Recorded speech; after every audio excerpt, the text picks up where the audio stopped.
Red Rover компаниясы жауапкершілігі шектеулі серіктестігі. East Sky фильм.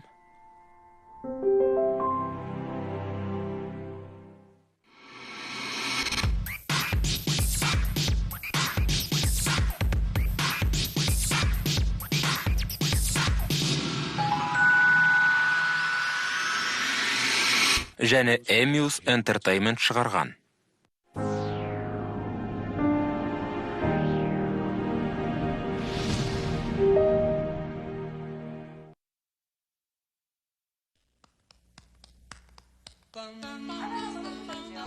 Өздеріңіз көріп отырғандай, ақбұлт 9 айрықша 9 қоспаны түгел қамтиды.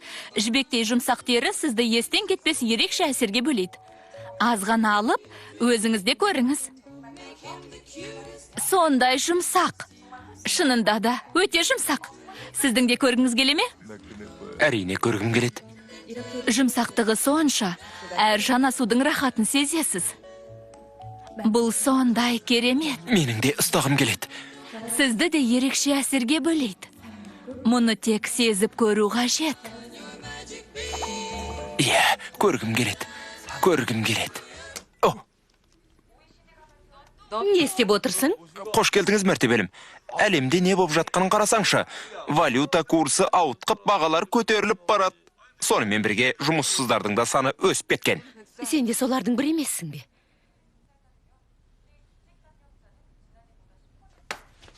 Киімдеріңді реттемегенсің бе? Еш пайдаң жоқ екен. Саған қиын жұмыс тапсырған жоқпын ғой осы. Бар болғаны таза киімдеріңді ретте дедім. Күні бойы ерігіп жатасың, теледидар көресің. Үйде де түк бітірмейсің. Құдайым-ай. Мынау бөлмеме өзі үйіліп жатқан қоқыс. Оу! Бұл қоқыс емес, қоқысты қайта өңдеу. Қоқыс өңдеу. Қолданылмайтын нәрселерді іске жарату. Құдайым-ау. Оу! Ол аз дегендей мұнда бағасы тұр. Қайта өңдеуің осы ма? Бұл жаңа аяқ киім ғой. Демек қолданыста емес, солай ма? Әзірге қолданысты емес шығар, бірақ кейінірек қолданар едің ғой. Неге қалаған кезіңде қолдануға болмайды? Ей, бұлай сөйлеуді кімнен үйренгенсің? Есімді аударатын болдың. Ай. Ертең мектебіме баруыңыз керек. Апаңа айт. Жоқ, апам емес, сіз баруыңыз керек. Неге? Барғым келмейді. Бармайым. Сонымен, JT-дің бейне ойындарымен зат айырбастағысы келетін кім бар? Мен. Менің бересебетім ұнайма. Менікі. Менде бір емес, үшеуі бар ғой. Менде бейсбол қолғабымен жарғанат бар. Өзімде руи қол қойған бейсбол бар. Сенде басқа ештеңе жоқ па? Айырбастайтын затың жоқ па? Жоқ. Қолдан жасалған заттардың атпайым. Неге мен? Тағы да бір күндік мұғалім жоспар ма? Ақмақтық жасаушы болма. Сен күйеуіңмен сөйлесіп тұрсың ба, әлде? Бар дедім ғой. Ай. Бүгін әбден қырсық шалдау. Алақай. Алдым. Аха. Ренжіме қызым, әкең көп ұзамай қайтарады. Жарай ма? Бұл менің жан досым Немо. Өзі жып-жылы жамылғы сияқты. Бұл жамылғы емес. Бұл Немо. Қане, Немоны кімнің алғысы келеді? Кім? Я, Аюн. Біздің соңғы қатысушымыз. Сенде не бар? Ол қазір келуі керек. Түсінбедім. Әне.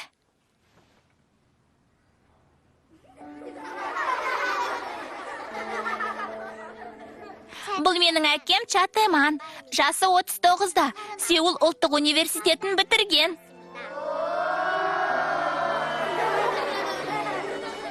Мен әкемді жалға беремін.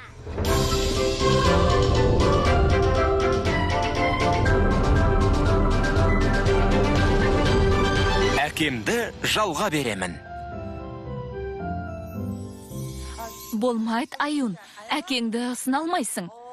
Мен сендерге үйде мүлде қолданылмайтын нәрсені әкеліңдер деген болатынмын.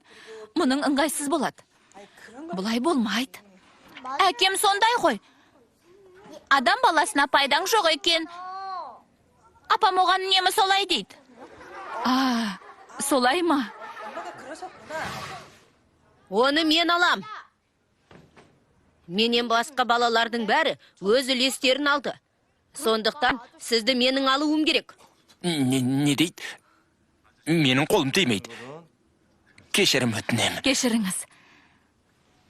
Джейти, Бұл әділетсіздік қой. Менің әкем болуыңыз керек. Менің. Сіз ешқайда кетпейсіз. Жібер, қане, жібер. Сізді мен алуым керек. бұлай етпеуің керек. Тұрған не тезірек. Кешіріңіз, оның әкесі жоқ. Сондықтан өзіне әке іздеп жүрген жайы бар. Мен алуым керек қой. Джейти, бол енді орныңнан тұр. Қане, бол енді, бол.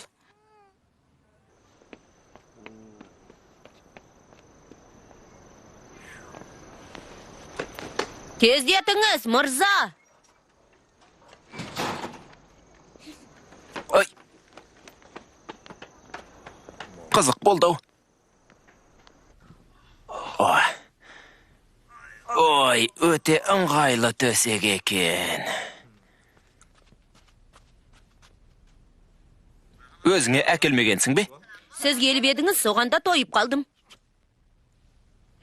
Сенің жасыңдағы балалар тамақтануға немқұрайлы қарамауы керек. Апаң қайда? Әжем екеуі емханаға кетті. Солай ма? Өзің ойнап жүре бер. Мені бұл жерде жоқ деп есепте. Не? Не? Барып, ойын ойнасаңшы. Тым болмаса, компьютер ойындары бар шығар. Бар, ойын ойна. Ойындарымның бәрін апам жойып жіберген. Ойын болса, баланың іші пыспайтын еді ғой. Иә, дұрыс айтасыз. Бастай беріңіз. Ойнамай-ақ қойсақ қайтеді. Бұған дейін менімен ойнайтын ешкім болған жоқ. Жарайды. Ай.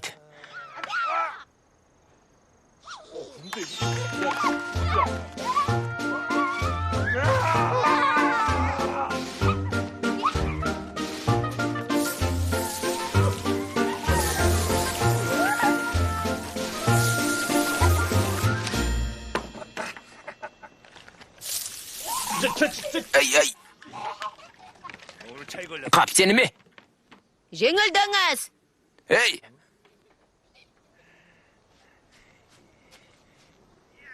Сазайыңды бермесем.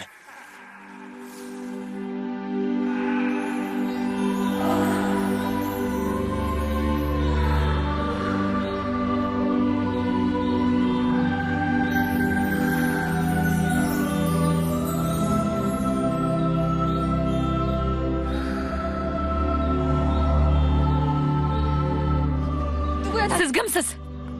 Жібектей тері...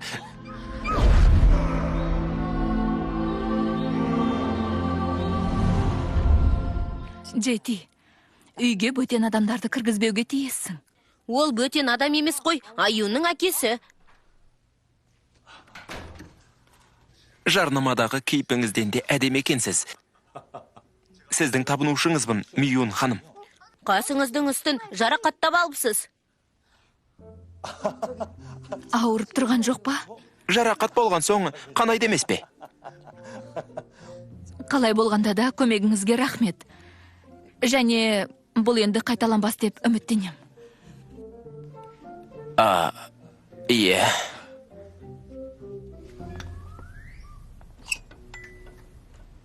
Құдайым-ау, сенің қабілетің бар. Дәл осы кәсіп үшін жаралғандайсың. Негізі бұл ер адамдардың жұмысы ғой. Ер адамның кеңсе жұмысын істегені жақсы. Кеңсе жұмысын? Қашаннан бері солай болып қалғана? Қойсаңшы. Өтірік айтады. Жұмыс жөнінде біраз ұсыныстар болған, бірақ оның қайсын таңдарын білмей басы қатты. Секірер алдында бүгіліп отыр демей ме? Қашанғы бүгіліп отырады? Бақа емес шығар өзі. Аюн, Сен үйге бар, әкеңнің жанында бол. Әкем үйде жоқ. Ол сонда қайда жүр екен, а? Жетиге жалға бердім. Мәссаған, қандай керемет! Кешірім өтінем. Ол Сеул ұлттық университетін бітірген екен, апа. Күйзелген әйел. Үй шаруасынан көмек қажет болса, маған айтарсыз. Өзім нағыз отбасыға арналған жанмын. Ие. Не, кімге сөйлеп жатырсың? Ей, қайда жүрсің? Қайдасың дейм? Тағы да мына жаққа қарай. Қане. Қап.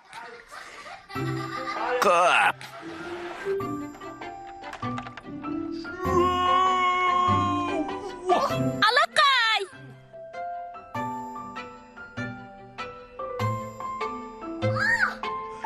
Неткен үлкен көпіршік. Әке, сен кереметсің. Бұл не бәле? Құдайым ай. Туф. Абайла. Қымбаттым.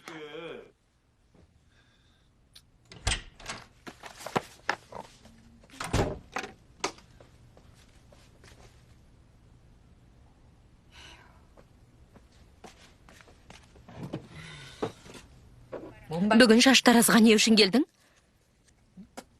Мені алдап жүрсің бе? Сен де қайдағын айтады екенсің. Нағыз отбасыға арналған жанмын дедің. Үйде саусағыңды да қимылдатпайсың ғой. Ятсыз. Ол жалғыз басты ана. Бала өсіріп отыр. Бала? Мен 2 баланы бағып отырмын.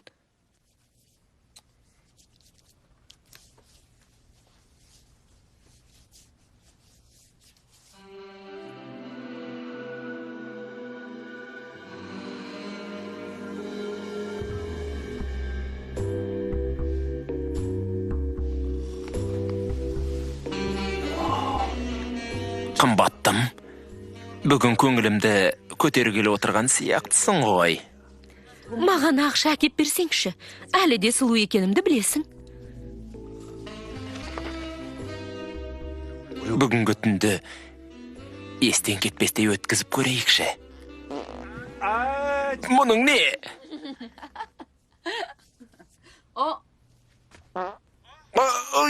Қойсаңшы. Кешір, мынау сұмдық болды. Мұнда естен адам өледі ғой. Не болды сонша?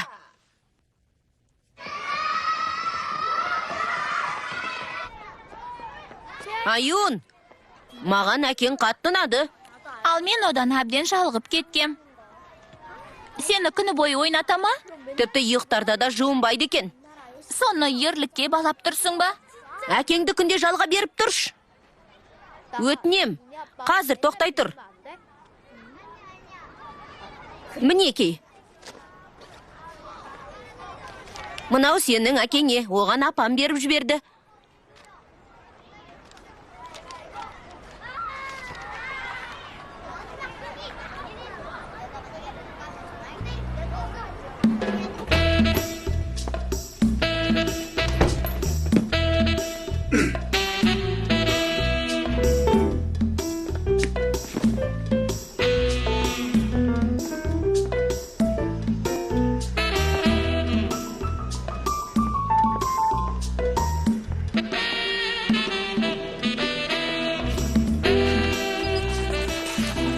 Интернет кафедегі жұмысыңа бола костюм киіп келесің бе?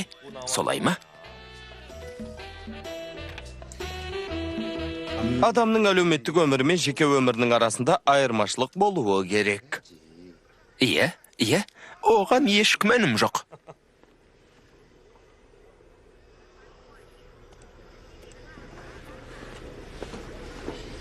Иә, оған неге сонша тесле қарап отырсың? Өзі сондай керемет сұлу. Шынымды айтсам, оған есім кетіп жүр. Әйтеуір, есі кеткен адам екеніңді білем. Өй. Айтпақшы, маған $50 бере тұршы. Кәсіби оқулар жайлы естіп бедің. Білесің бе, менің досым соның бас директоры. Мені сол досым шақырған еді. Әйеліңнен неге сұрамайсың? Маған онсыз да қарсысың. Бәрін қосқанда қазіргі уақытта $280 жетті. Бұл интернет қызметін қоспағанның өзінде. Бәрің миымды жеп қойдыңдар ғой.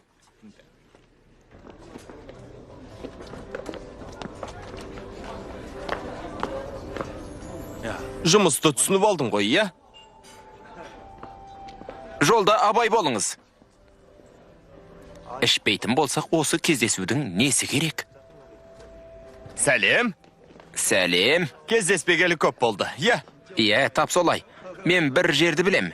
Өзім сыйлап жіберуге дайынмын. Шынымен бе? Иә. Сен қалай тойлау керектігін білесің? Әдемі көлік екен, керемет. Сонша алыс емес қой. Тиіп тұрған жер ғана. Соған таксимен баруымыз керек пе? Түсінбедім. Кілтіңді маған бер. Мен аз ғана ұрттадым. Аз ғана. Таксиге ақша шығындап байтеміз. Мен жүргізем. Қане. Қане, Жақсы. отыр. Қиын түгі де жоқ. Көмекке зәру досыңа қол ұшын беру керек. Жоқ, сұхбаттасқым келмейді. Оларға кәсібіңнің қалай құлдырағаны мен, қалай көтерілгеніңді айтсаң болды. Бар болған сол. Оңай деші. Айттым ғой. Жоқ дегенім жоқ. Сені білем ғой. Сондықтан осылай жалынып отырмын. Осы жерден солға. Иә. Оу! Құдайым-ау. Не боп қалды екен? Қане бұлай тұр. Көрейін. Қап, алғаныма бір ай ғана болып еді. Мұның не? Өтінем, кешірші. Кешір дейсің бе? Бәрі құрығанын көріп тұрсың ғой. Құрыды дейсің бе? Сонда қаншаға жөнделеді? Шеткі айнасының өзін кем дегенде мыңға ауыстырасың. Қап, саған көлігімді жүргізбеуім керек еді. Енді қайттым. Құрып кеткір-ай. Қап! Ей! Демон! Сұхбат қашан болады? Хабарласып айтарсың. Ей, тоқта, тоқта! Тоқта деймін саған! Тоқта! Бұдан өткен ауыр күн бола қоймас. Қырсық шалғыр. Қызық кеш келесің бе деп ойлаған ем.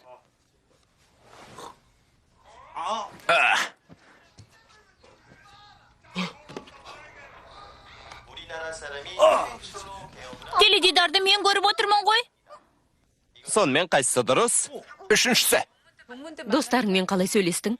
Әңгімеңді айта бер. Аюн, әкең дұрыс жауабын тапқалы жатыр. Мен көрем. Жұмыс жөнінде ұсыныстар болды ма? Бағдарламаға қатыссам, бұл сыйлықты мен алар едім. Тым болмаса дұрыстап сөйлесті ме? Олар сені адам құрлы көре ме? Дұрыс! Тамаша! Тамақтандың ба өзің? Маған бер, өтініп сұраймын. Әкел. Мен оны көруім керек. Басқару пультін беріңіз. Беріңізші. Қоя тұршы. Маған бер деймін. Не айтқанын естімей қалдым. Беріңіз. Соңғы сұраққа дұрыс жауап берсеңіз, 50 мыңға ие боласыз.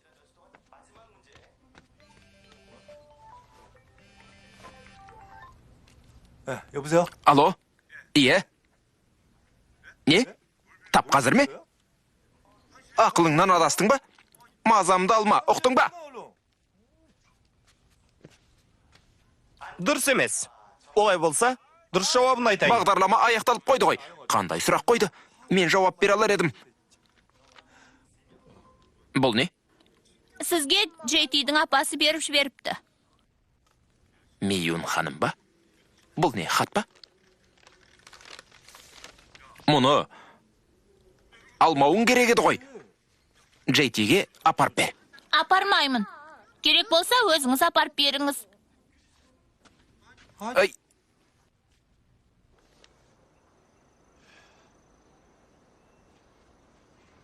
Апа, өтінем. Жоқ, қажеті жоқ. Өтінем көрейікші. Жоқ, тырнағымды боятпаймын. Өтінемін. Маған жолама. Апа, өтінем. Көрейікші дедім ғой. Құдайым-ау, балам-ау, қайда болдың? Сені қатты сағындым ғой. Балам. Қане, Құдайым-ау, сен екенсің ғой. енді мынаны көру керек. Қазір. Иә, Қазір. Міне, Апа, дәріңізді әкелдім. мінекей. Міне. Апаңыз бет әрлегенді жақсы көреді екен. Не? Мен тіпті өз әжемді де бояндырып көрмеген едім. Мұның сәті түспеген. Менің әжемде ұмытшақтық ауруы болған болатын. Бұл олардың өздерін жас сезінулеріне көмектесіп, сауығып кетулеріне жол ашады. Сондай керемет әсері бар. Иә. Мәссаған, құлпырып кеттіңіз ғой. Миюнның кімге тартып, сұлу болғанын түсіндім. Керемет, әдемісіз. Бұл кісі менің қайыненем. Солай ма? Құлпырып тұрсыз, әже, құлпырып тұрсыз. Рұқсат болса, мен кетейін. Мынаны алыңыз. Жоқ, ақшаға жақын емеспін. Қызым ұятқа қалдырды. Жарайды. Не де болса рахмет. Шамасы, Джейтидің әкесі маған ұқсаған ау деймін. Әже, мені баласы екен деп қалды ғой. Жоқ, ол қандай ер адамды көрсе де, өзінің баласы екен деп қалады. Рас па? Джейти, Тұра тұрыңыз қазір. Алло? Не? Мұның не? Әкесін жалға берген сені көрдім. Тез тұтқаны қой. Ұсталған заттар дүкені. Тауып берсем, күн ұзақ сонда боласың ғой. Әрине, тек тездет. Таптым. Міне, Табылды ма? не? Табылды ма? Жатеман. Міне, 39 жаста, жұмыссыз. Әкем жалға беріледі дей ме? Бұл сенің ісің бе? Басқа кім жасауы мүмкін? Мен емес дедім ғой. Аты Аюн деп көрсетілген. Не? Менің қызым Аюн ба?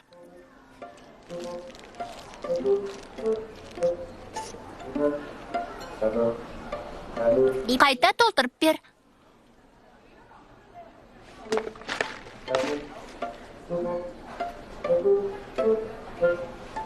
Кетчуп.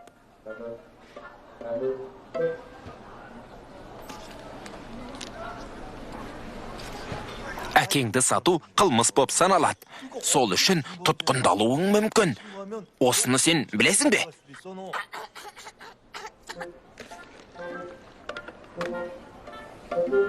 Бургермен бірге берілетін ойыншығы қайда? Өтінем, әкеңді жалға беру дегенді қой. Сенен көп нәрсе сұрамаймын. Тек өз-өзіңе пайдаң тисе болды. Әрі сені сатқан жоқпын. Жалға бердім. Аюн, мен Аюнның әкесімін. Мен де әкемнің ел қатарлы жұмыс істегенін қалаймын.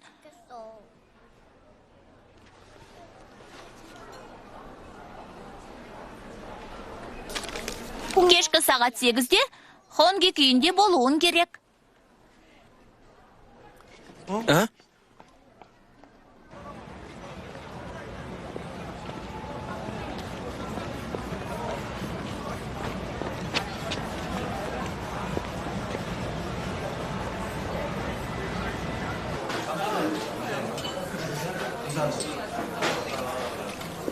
Кешірім өтінемі? Сіздің лақабатыңыз асылған жұмыртқа емес пе? Солай. Шын мәнде мен жалға берілетін адам емеспін.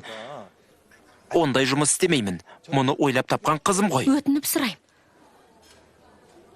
Бар болғаны, менің айтқан сөзімді тыңдасаңыз болғаны. Тек тыңдаймын ба, солай ма?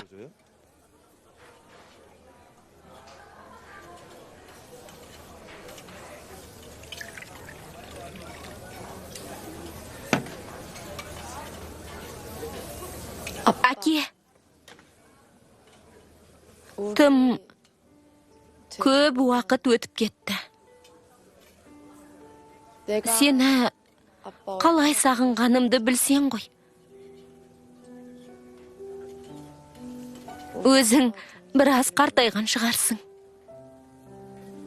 Енді аз ғана, иә.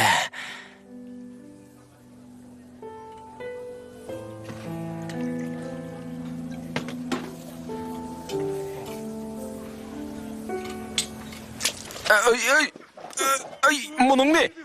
Сен жендетсің. Не дедің? Сөзімді тыңдап тыныш отыр дедім ғой саған. Жарайды. Апамның қалай қиналғанын білесің бе? Сенің былығыңнан құтылу үшін. Оның қалай азаптанғанын сен тіпті елестете де алмайсың. Шімдікке тойып алып, оған тіл тигіздің. Тыңдаңдар, шындығында бәрі бұлай емес. Негізі бұлай емес. Жап аузыңды. Саған тек тыңдап отыр дедім. Иә.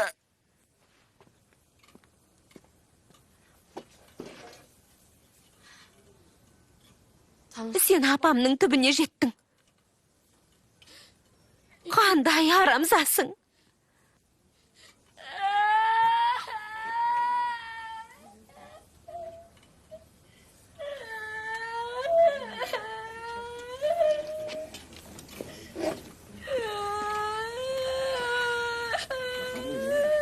Өтінем, тынышталшы. Өтінем, доғар енді. Білесің бе? Тап қазір екеуіміз де өлеміз.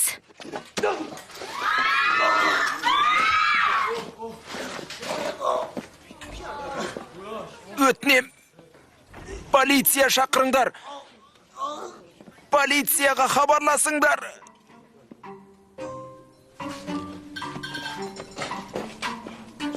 Тоқта! Қалай болды? Кеше ме? Ол есінен атасқан сияқты. Киімінің бәрін құртты. Апаң сол үшін маған айғайлайды. Қайтадан жұмыс істеп жүргенге қуаныштымын.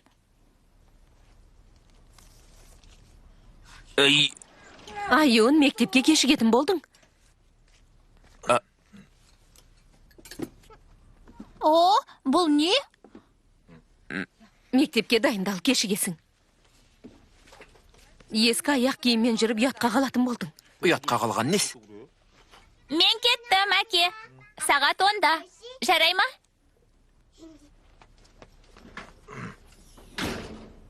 Сағат 10-да? Біреумен кездесесің бе? Иә, бір досым шақырған еді. Қай досың? Айтсам танисың ба? Неге ашуланасың? Әйтеуір байқап жүр. Менен жақсы әйел таппайсың. Жынданатын шығармын.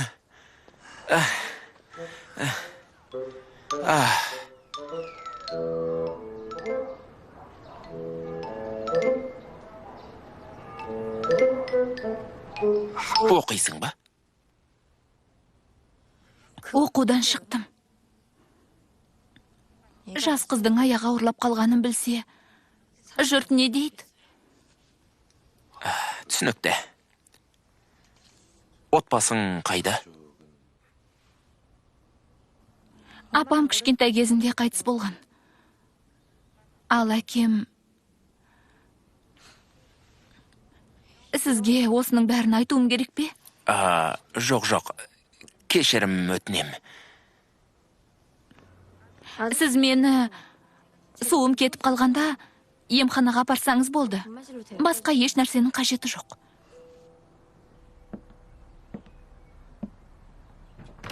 Келгеніңізге рахмет, көп рахмет. Құдайым-ау, сізді көргеніме қуаныштымын. Жақсы болды ғой. Рахмет. Ішін біраз сәндеп алыпсың. Бірақ осындай аймаққа бола несіне әуре боласың? Менің қол астымда жұмыс істегің келмей ме? Бірер ай бұрын жауабын айттым ғой. Қабілетіңе қарап ұсынып отырмын. Дәл баяғы кездерді есіме саласың. Теман дүкеніме жиі келіп тұрды. Мектептегі лақабатына қарап, саған көмектесеме деп ойлағанбыз. Керісінше шаштараз ашып, оған сен көмектесіп жүрсің. Қазір біреулермен кездесіп жүр. Меніңше әлде бір жоспары бар сияқты. Жоспары болса да түк бітіре алмаушы еді. Ол бәрін білдіреді. Сен соның бәрін жасырып жауып жүресің. Мына жерге көлігін қойған қай ақымақ, а? Дөңгелегін жара салайын ба? Біреуге хабарласып сүйреп әкеттемесем? Нөмірі қандай өз? 4885. 4885.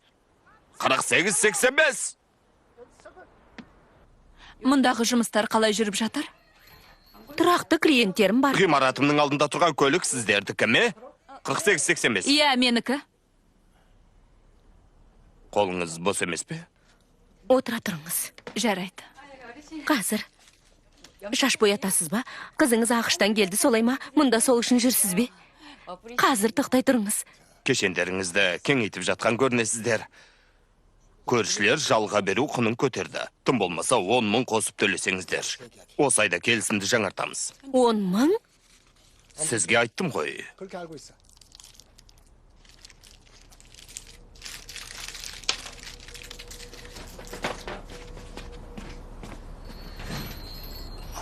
Он мың.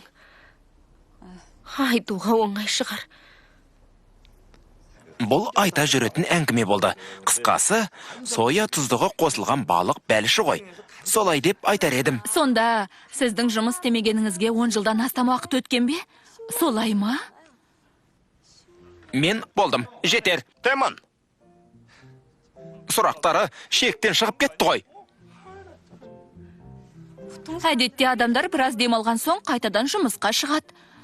Ал 10 жылдық демалыс ақылға қонбайтын нәрсе екен. Жоқ.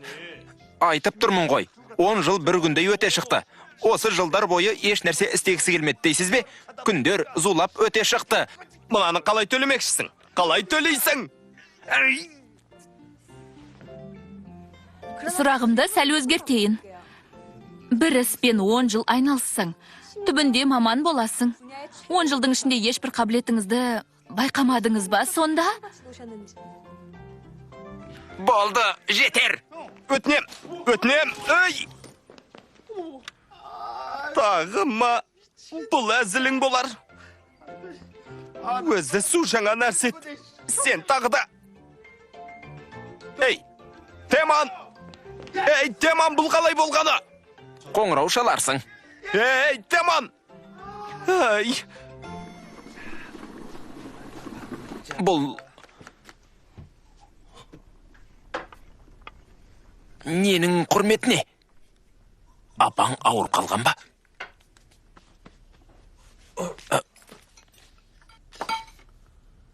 Ондай жұмысың жоқ қой. Кешке дейін не істеп жүрдің? Өтінем, мазамды алмашы. Соншама не айтып қойдым? Ла-ла-ла-ла-ла, қазір қашып кетемін. Кішкентай белесебетімен ұшып келемін.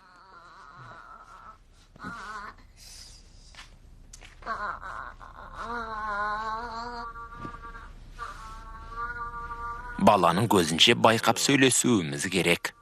Ғимаратты жалға алу ақысы көтерілді. Не? Енді қайттық. Көшіп кетеміз бе? Интернет кафемді қайтем. Ал сүйікті барымше. Еш қайда да көшпейміз. Осында қаламыз. Әкем жұмыс істей бастады. Жұмыс? Маған 10 мың бере аласың ба? Апа, әкемнің қандай жұмыс істеп жүргенін білесіз бе? Ля-ля-ля-ля-ля, қазір қашып кетем. Кішкентай белесебетіммен ұшып кетем. Қойшы енді. Жұмысыңда ерсі қылықтар көрсетуші болма. Қап. Алып қоялық. Менің соңғы жұмысымда дәл осындай болған. Соя тұздығы қосылған балық бәліші. Ойымның іске асуы керек еді. Оны соя тұздығына малу шарт емес. Өзі де сондай керемет. Тамаша. Сосын не болды? Тек соя тұздығының ғана дәмі шығып тұрды. Балық дәмі болмаған. Бұған ақша салмауым керек еді. Тағы бір нәрсе болды. Кетчуп қосылған бургерлер. Соған қарамастан Сеул университетінің түлегісіз ғой. Түк пайдасы жоқ университет. Мені ерігіп жүрді деймісіз? Талпынып көрдім. Тіпті құрылыс алаңында да жұмыс демекші болғам. Бірақ әлгі университеттің атын атасам болды, бәрі бас тарта бастайды. Құрып кеткер. Болды. Қой.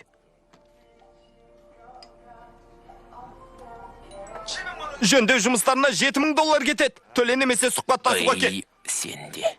Не болды? Тағы да әке жалдау қызметі ме? Жарайды. Жұмысты алам, ие.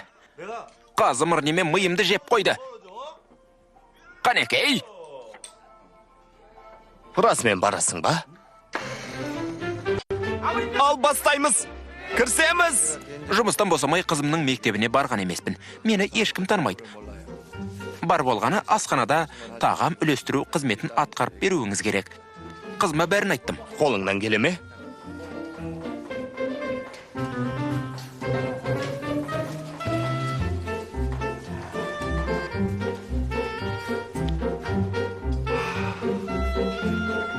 Бұл жақсы емес.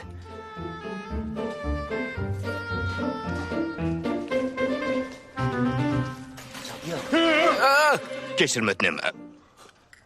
Сізбен кездесудің де сәт түсті. Иә, кешіріңіз. Тоқтаңыз. Мені танымадыңыз ба? Ал мен сіздің кім екеніңізді білем. Рас па? Бұл мен ғой. S&P-дегі Джан Вонтек. Мен есім хатымды өзіммен ала жүрмеген едім. Қойшы. Голдманның дилері болсаң, есім хаттың да керегі жоқ. Иә, әрине, Голдман, иә.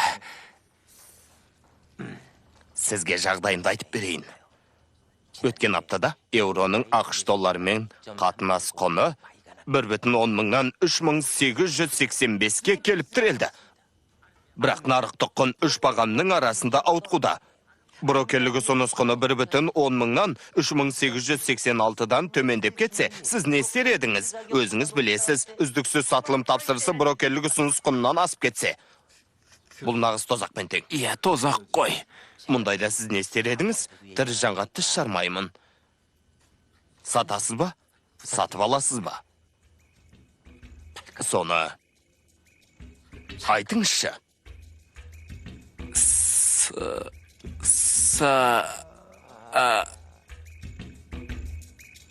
Сатасыз ба? Сатып алмаймын. Сонда Сатып алған кейіп танытып сатасыз ба? Доллар құлдырап болғанша күтеді екенсіз ғой. Елдің сізге ұмтылатын себеп сол екен ғой. Сіз бізден басқа тілде сөйлейсіз.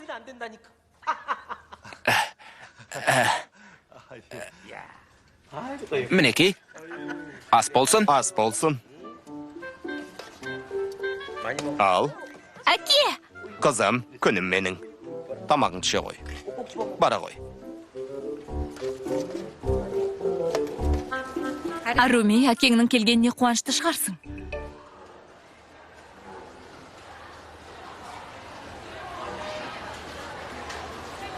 Асың дәмді болсын.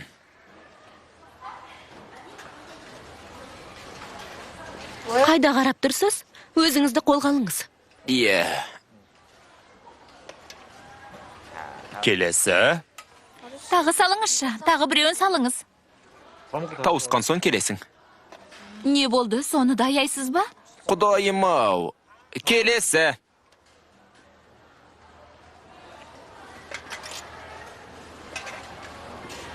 Ас болсын.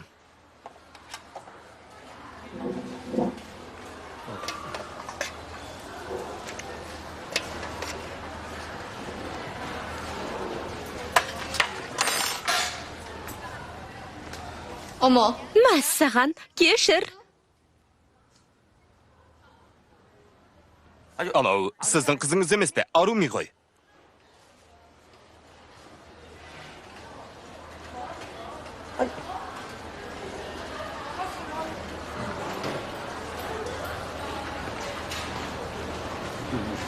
Бәрі дұрыс па? Бара беріңіз, менде бәрі дұрыс. Бәрі дұрыс, бара беріңіз дедім ғой. Қазір саған сүлгі берем. Барсаңызшы, бәрі дұрыс дедім ғой. Киім ауыстыруың керек. Сөзімді естіп тұрсыз ба, жоқ па? Ақшадан басқа еш нәрсе ойламайсыз. Сізге басқасының қатысы жоқ.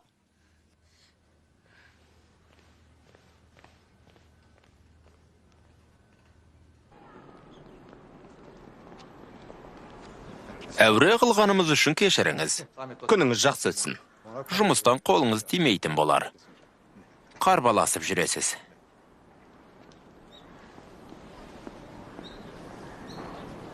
Қане, кеттік.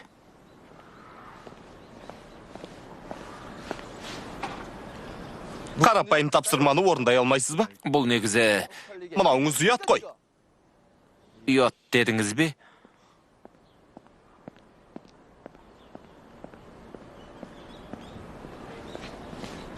Солай дедіңіз бе? Ұятқа қалып жүрген сіздің қызыңыз ғана. Не? Оның өмірін қиындатып жіберіпсіз. Күнде мектепте не көріп жүргенін білесіз бе? Ұятқа қалып жүр. Сіз маған ақыл айтқалы тұрсыз ба? Жоқ, мүлде олай емес. Балаңыздың жағдайын ойлап көрдіңіз бе? Осындай оқиғалардан соң мектепке қалай барады? Сіз өзіңізді әке деп жүрсіз бе? Бұл атқа лайықты емессіз. Ұқтыңыз ба? Онда шаруаң болмасын. Түсіндің бе? Ақшан алда көзіңді құрт. Өзіңді кіммін деп жүрсің?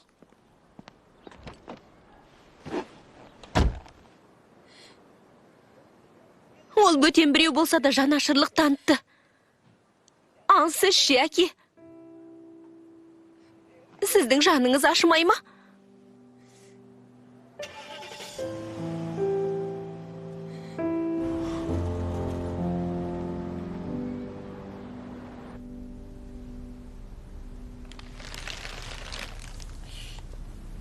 Бұл не? Немо ғой. Саған немо керек емес пе еді? Бұл немо емес. Жай ғана алтын балық. Басында алтын балық болады. Кейінірек сенің махаббатыңнан немоға айнала бастайды. Біреудің мейірімін сезінгенде түсін өзгертеді. Ол солай өзгереді. Мен осылай алдай қоям деп ойлайсыз ба? Өзіңіз қамқор болып, мейірімге бөлеп жүріңіз. Қап. Құрып кеткен. 12, 13, 14, 15, 16, 17. Біреу жоқ па? Енді қайттым. Немо. Енді қайттым. Немо.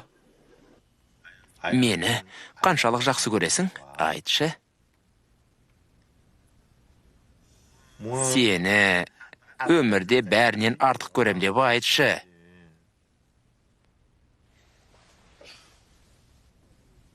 Кейде саған қарасам, Өте келбетті боп көрінем бе? мұңайып қалам.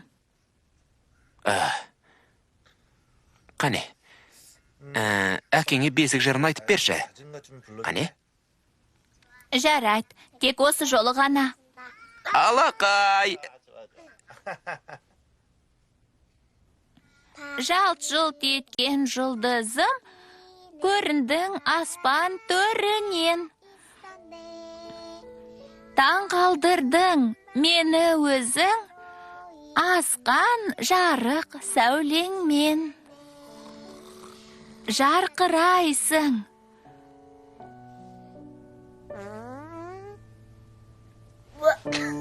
Жеркенішті, бөлмеден шық, өз бөлмеңе бар. Бар енді. Әке, әке. Мұны апаңнан үйрендім. Бөлмемнен шығып ке. Апаңнан үйрендім деймін. Әке.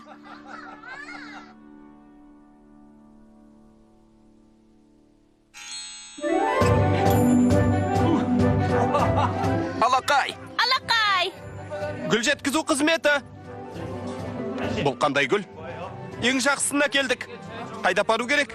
Мұны неге бергел жатырсың? Маған өз айтқан, бұл қымбат тұрады. Орнына апар бол. Тез! Маған белгілі бір үлесі бұйырама. Әйтпесе жалдау ақысы маған төлеуіңе тура келеді. Сен вице-президентсің бе, мен президентпін. Қайда апару керек? Ол жерге қоймаңыз дедім ғой. Сенімдісің бе?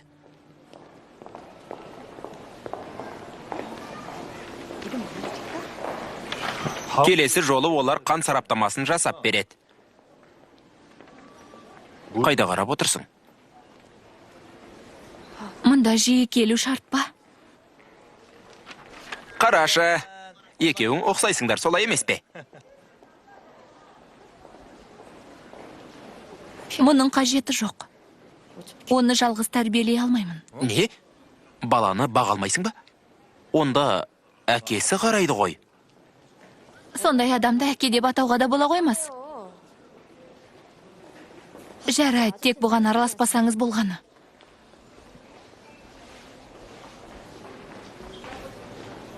Бұл не? Қорқынышты көрінеді екен. Апасының да түрі жаман ба? Жоқ. Масқара ғой. Қазіргі жастар жауапкершілікті түсінбейді. Демек, оның әкесі ұсқынсыз солай ма? Сен де солдай болғансың. Жоқ, апам ең сүйкімді нәресте болғанымды айтқан. Осыған сенесің бе? Мұның әкесі қайда? Оны іздеуім керек. Қыздың әкесі ретінде мұны өз мойның ал. Жоқ, бұл менің шаруам емес. Бөтен біреулер үшін уайымға салынудың керегіне. Өзімнің одан басқа да жұмыстарым толып жатыр. Жарайды, бәрін өзім тындырайын. Вице-президент ретінде өзім жүгірейін. Қажеті жоқ. Бұл сен ойлағандай оңай шаруа емес. Неткен санасыз жансың. Өткен жолдағыдай ашуланбаймын.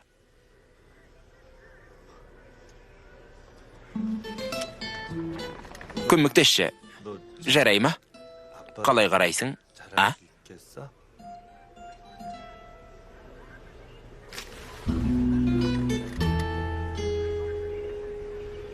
Иә, Өзімді әке бола алам деп тұрсың ба?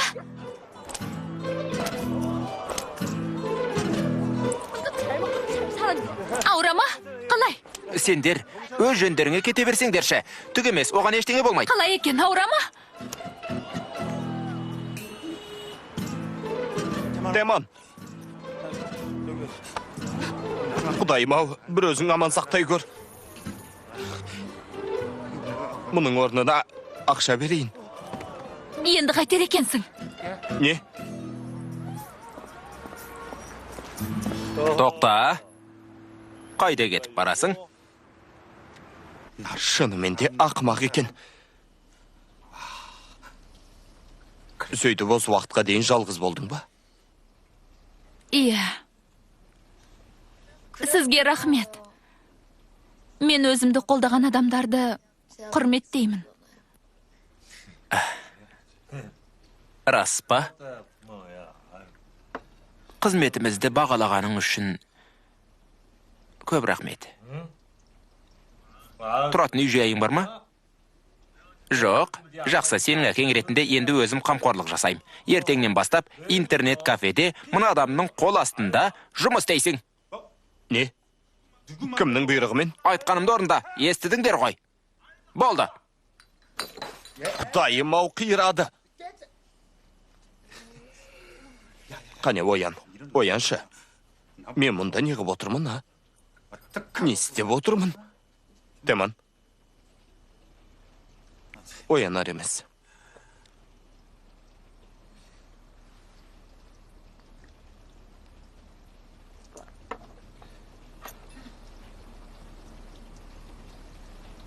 Ән айта аласың ба? Қазір айтпаймын. Неге? Әкем қайтыс боларында маған келген болатын. Сондағы бар айтқаны, маған ән салып берші деді. Бар болғаны менің ән айтқанымды естігісі келіпті. Ал сен айтып бердің бе? Жоқ. Апама да айта алмағанмын. Сөйтіп,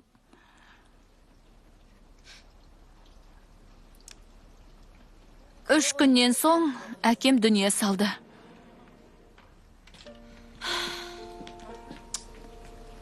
Тірі кезінде оған ашулана беретінмін. Қазір тіптен ауыр ойлар санамды жаулап алғандай. Басым ауырады. Қане, тауысып қоялық. Бүгін қалағаныңша көңіл көтер. Содан соң бәрін ұмытасың. Жақсы ма? Шынымен бе? Қалағанымша шуме бола ма? Әрине.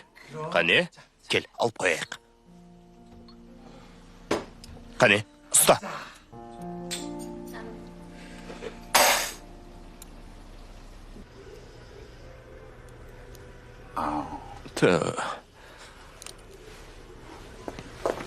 Зәрем түшірдің ғой. Сен таяқ жегенбісің? Иә, сенің арқаңда. сәлемет пе? Мәссаған не боп қалды? Есіңде жоқ па? Бүгін осындағы бірінші жұмыс күнім. Иә, барып қалаған жеріңе отыра бер. Қолымнан келгенше тырсам әрине. Жұмысты істегенде ішімдіктен татып алмайым. Жұмыста ішпейді екен. Ішпеймін. Жарайды. Қолыңнан не келетінін көрейік. Барынша тырысам. Иә, қош келдің. Қалай сонда? Сізге қалай көмектесе алам? Сіздің қызыңыз бар ма? Иә. 9 жасар қызым бар. Оның ең сүйікті нәрсесі не? Немо болуы мүмкін. Мұны неге сұрадыңыз? Мен қызыма не ұнайтынын білмеймін. Соның өзі жақсы ғой. Иә, айта беріңіз. Ажырасқан соң жалғыз қалдық деп ойлағанмын. Дегенмен мүлде қателесіппін. Бәрі басқаша болып шықты. Мен асығыс едім, тезірек айтыңызшы.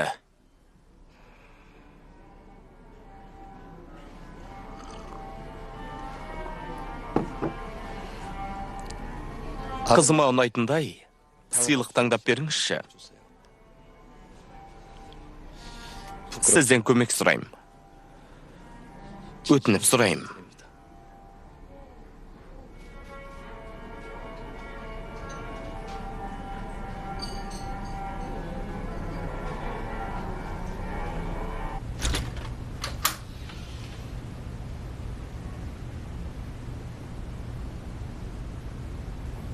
Жалғыз отыр екенсің ғой. Өзім де солай ойлағам. Жалғыз отырғанды ұнатам. Ұйықтататын дәріні неге ішесің? Одан сұрақтарыңа жауап табылмайды, дәмі де жоқ. Тек ұйықтата береді. Міне, мынау саған.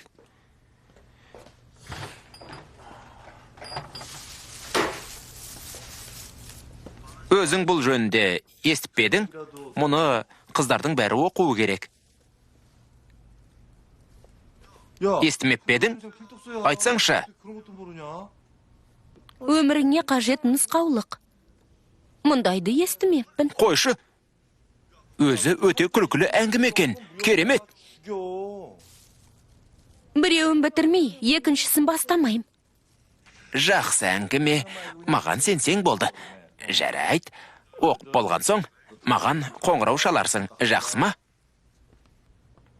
Тоқтаңыз. Иә. Рахмет.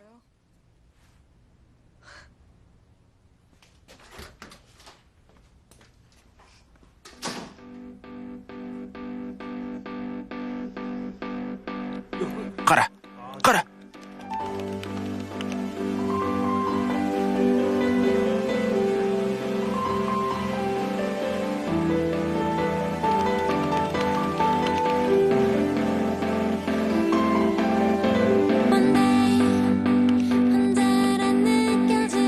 Оны өз әкелеріңде бойлап, бүгін әбден дем алыңдар. Иә!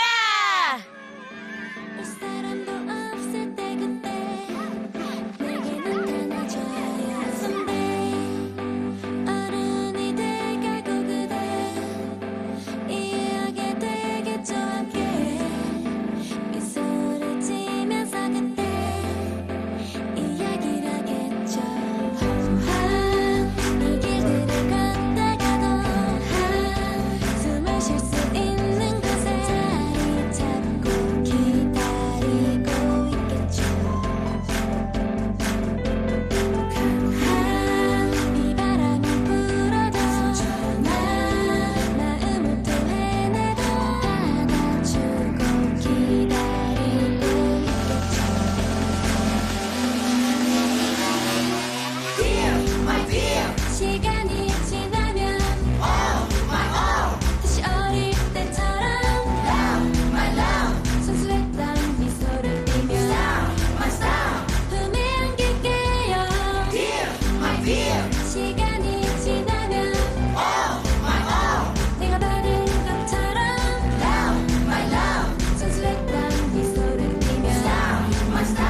тоқтамайсың ба? Иә. Әке, Не?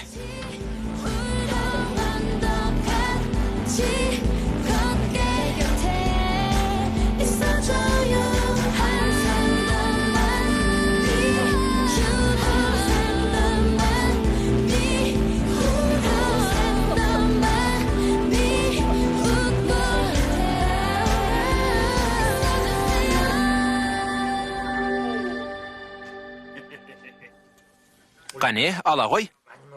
Қане, иә. Күні бойы босамадың. Қайда болдың? алаң болма. Бәрін өзім әперем. Дұрыстап айта салсаңшы енді. О, біздің мұнда екенімізді қайдан білдің? Неткен керемет демалыс.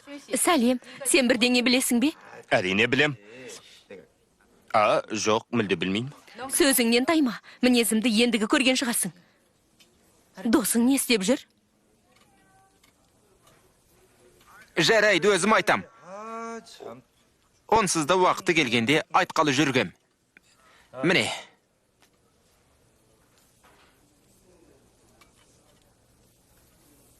Кеутепак дегенің кім? Бір досым ғой. Мектептегі досым. Сонда жұмысқа тұрғым келген. Бірақ ол алдымен біраз тәжірибе жинағанымды қалайды. Міне, бары сол. Шетелдік валюта туралы не білесің? Күйеуіңді сәл құрметтесеңші, мынаны білесің бе? Өткен аптада евроның ақш долларымен қатынас құны 1,10 мыңнан 3,885 болды. Ал нарықтық құн 3 бағамның арасында ауытқуда. Брокерлік ұсыныс құны 1,10 мыңнан 3,886-дан төмен кетсе, не істейсің? Үздіксіз сатылым тапсырса брокерлік ұсыныс құнынан асып кетсе, бұл нағыз тозақпен тең. Мұндайда не істейсің? Сатасың ба, сатып аласың ба? Жауабы сату, өйткені бұл біздің қолымыздан келетін шаруа.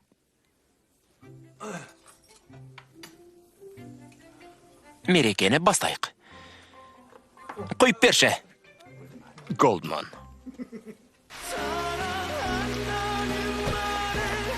Не дедің? Тоқташ. Осыны доғарайық. Ятсыз. Мұның не? Неге бір-бірімізді сүйе алмаймыз? Неге? Қымбаттым, не істеп тұрсың? Қазір түсіндірем. Түсіндіретін түгі де жоқ. Бұл кек алу. Мен оның қарындасымын. Қарындасы. Не? Қарындасы ма? Неге бұлай? Неге? Арзанқол фильмді несіне көріп отырасыз? Шашыңыз түсіп қалатын болды ғой. Өзіңде байқап жүр, күйеуің соңғы кезде өзгеріп жүр. Бұрынғыдай емес, бір түрлі. Ол өзде ерекше. Басқаларға ұқсамайтын жігіт қой. Үндемегеннен үйдей бәле шығады, байқа. Жаңа достарымен кездескенде не істеп жүр, соны біліп алуың керек. Түсіндің бе? Немесе ұялы телефонын бұғаттап қоюы мүмкін. Еш себепсіз күлетін әдеті бар ма? Бұл оның сені аңдып жүргенін білдіреді. Менің күйеуім, ай, құдайым ау. Мәссаған, кешіріңіз. Ой, кешіріңіз. Ауырттың ғой. Айтпақшы, сіздерге айтуды ұмытып кетіппін. Күйеуім шетелдік дилер Голдманның қол астында жұмыс істеп жүр екен. Валюта курсын қарайды. Дилер несі? Доллар курсымен айналысады. Не дейді? Иә. Сізге ұнады ма? Ұнады. Тамақ дайын. Жүріңіздер. Апа, мынаны көріңіз. Қане? Таяқшалармен жесеңізші. Қане? Есіңде ме? Жоғары сыныпта оқып жүргенімде, сен алғашқы жарнамаңа түстің. Сол жылы біздегі біраз жігіттердің үлгерімі төмендеп кетті. Сені ұнатып қалғаннан. Мүмкін емес. Маған сенбейсің бе? Солай ма? Ол кезде 17 жастамын. Жаспын ғой. Әртіс ретінде жұлдызың жанып кетсе, мен тағы бір оқуды аяқтап алар едім. Рахмет. Рахмет.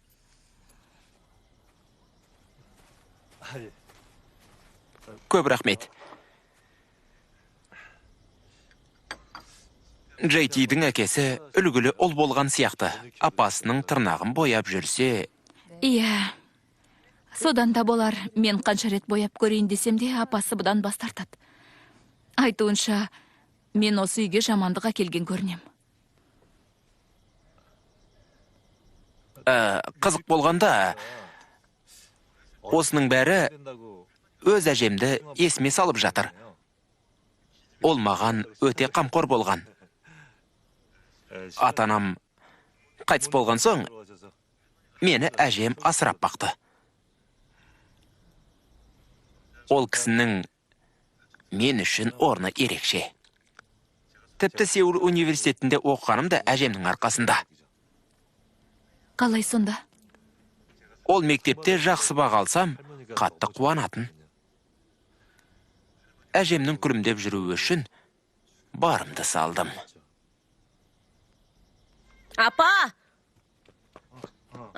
үй жұмыстарын орындап қойдым. Енді теманы мен ойнауыма бола ма? Джети, ағайыңның мазасын ала берме.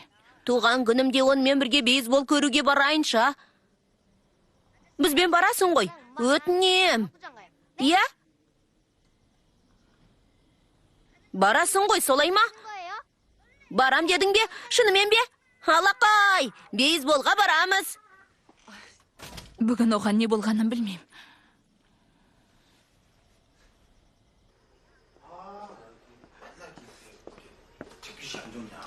Қытығымды келтірет. Иә, кешір.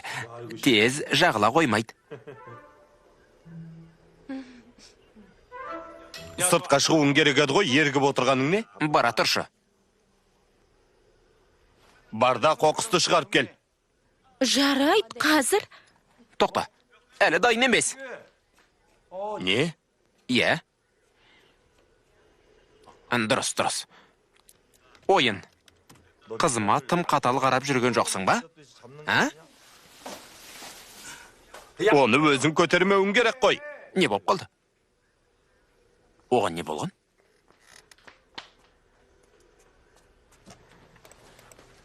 Әке, бүгін қолың бос па? Жоқ. Ойын көруге барамыз ба? Жоқ, мұны жай қарап отырмын. Онда екеуміз отырып суретті кітапшаны бояймыз ба? Жоқ. Үй тапсырмасын өзің орындауды үйренуге тиіссің. Әке, өтінем, бүгін мен ойнаш. Жарай ма? Е? Жоқ. Есесіне ақша бере алам. Саған не болды? Жұмыс істеп отырғанымды көріп тұрсың ғой. Жарайды.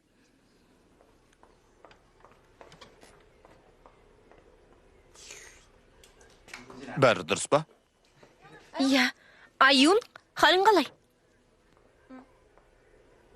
Оған не болған? Келісім шартты қайта жасаймыз дедіңіз ғой. Аяқ астынан неге айнып қалдыңыз? Не болды? Ғимаратты сатылымға шығарам. Қожайыны өзіммін, не істесем де өзім білем.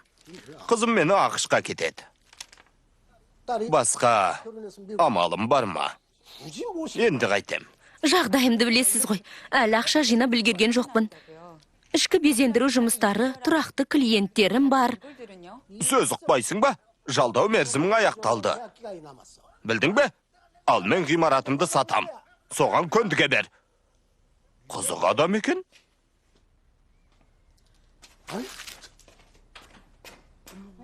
Қызымен ақышқа кете ме? Соған бала жалдау ақысын көтеруі керек пе сонда? Олай етпеуіне де болар еді ғой. Басқа ғимараттарда жалға беру бағасын көтерген. Құдайым-ай. Шынымен, Аюнның апасына обал болдау. Құдайым-ай. Аюн, қуырылған балапан әкелдім. Қуырылған балапан жайық жарай ма? Жоқ.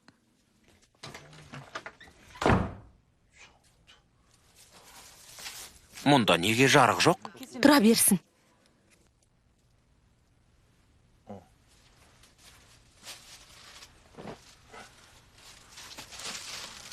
Қызыңды неге бұлай ренжіттің? Мен ренжіткен жоқпын. Саған не боп қалды? Салонымды жабайын ба? Неге? Жай. Аюн күнізақ жалғыз жүрет. Әрі сен жұмыс істей бастадың. Қаладағы ең жақсы салон ғой. Жабуға тым ерте. Иә, оның жөн. Бәсе, менің жарым осындай. Қиын шақтарда жұмыс істеуде қиындап кетеді, е? Кейінгі кезде өзгеріп жүрсің. Тіпті сәнмен киіне бастадың. Бұл енді Қайтадан жұмысқа тұрғандықтан қой. бір ғана нәрсеге күмәнданбайым. Сені таңдағаныма.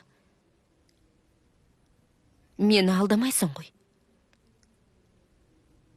Соны білесің бе? Білем.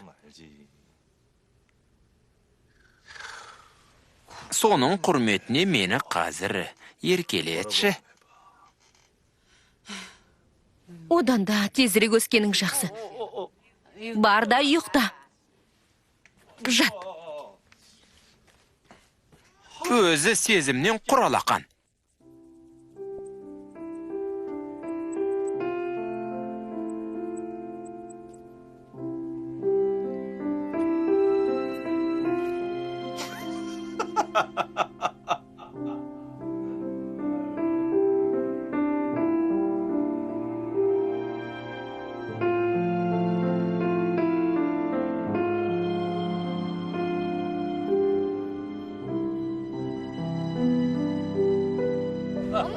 Апа, кеттік! Қане, кеттік! Теман мен бейсбол көруге баратымыз жақсы болды, иә, апа? Мен де қуаныштымын.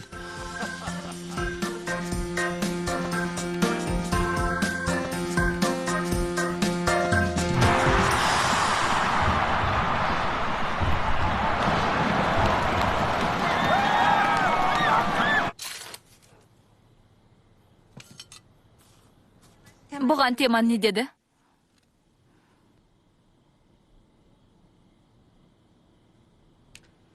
Салоныма келсең, қуана қарсы алатынымды білесің ғой. Одан жақсы жоспарың жоқ па? Апа, мұнда ең әуелі нені жақсы көретінімді білесің бе? Бұл жерде гүлдер, көкөністер өсіп тұр.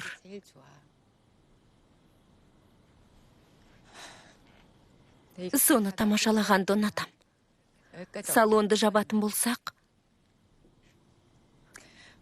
осының бәрін тастап кетуіме тура келеді. Бәрін қайта бастағым келмейді.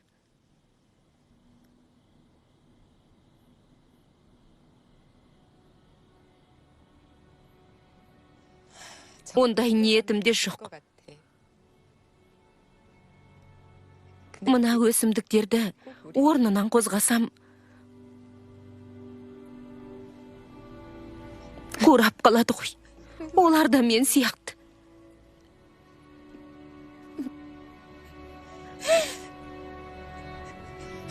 Қатты жаным ашиды. Жарайды. Саған 10 мың тауып бере алам. Апа!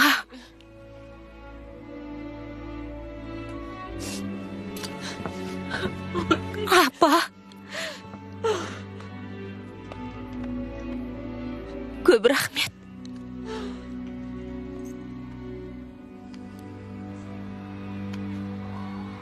Көрермендердің арасынан Миюнды көріп тұрмын.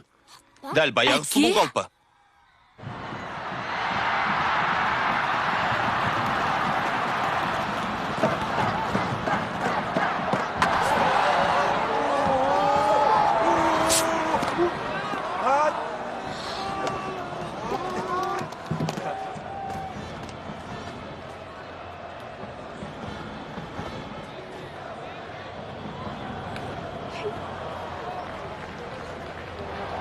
Балаға беріңдер! Балаға беріңдер! Балаға беріңдер! Балаға беріңдер! Балаға беріңдер! Балаға беріңдер! Балаға беріңдер! Балаға беріңдер! Балаға беріңдер! Балаға беріңдер!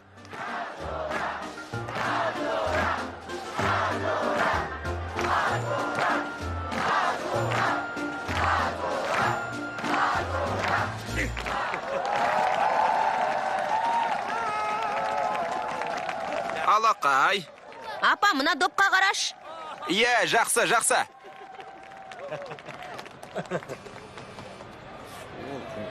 Алло? Иә. Қазір. Не боп қалды? Кешіріңіз, кетуім керек. Қайыненем Не? Ұлымды қайтарыңдар. Әже, Жібер.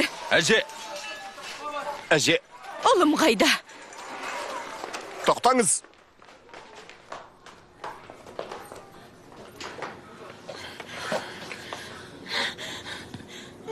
Апа.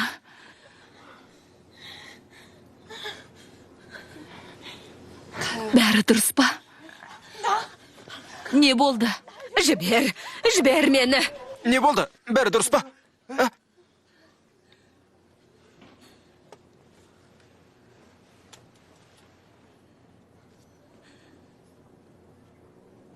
Ұлыңыз қайтып келмейді. Неге ұмытып қаласыз? Есте сақтаңыз. Миллион. Өтінем.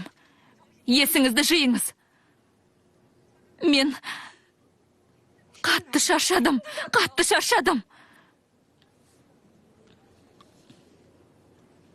Өлген адамды қайтып келеді деп кім айтты? Өлген? Кім? Кім өлді? Сіздің ұлыңыз. Менің күйеуім. Джейтидің әкесі. Ол қайтыс болған.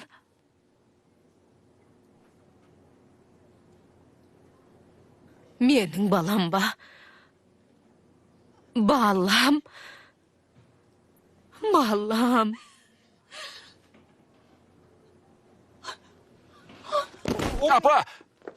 Апа! Әже, Апа, бәрі дұрыс па? Әже! Әже, апа.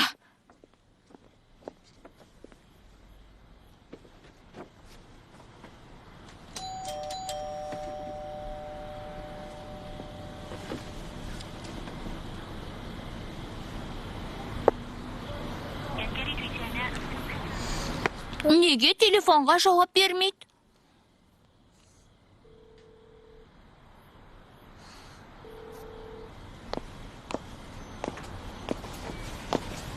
О, мырза.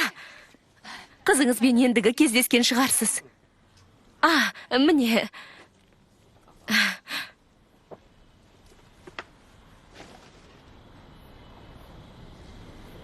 Бұл сендерден кәмпит алып жүргенім үшін бе? Жақсы, енді жемеймін. Жоқ.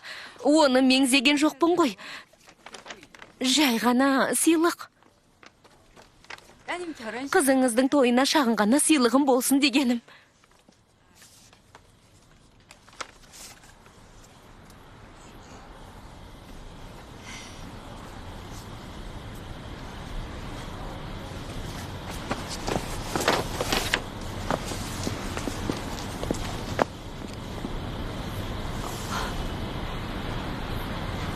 Өткен жолғы әңгімеміз есіңізде ме?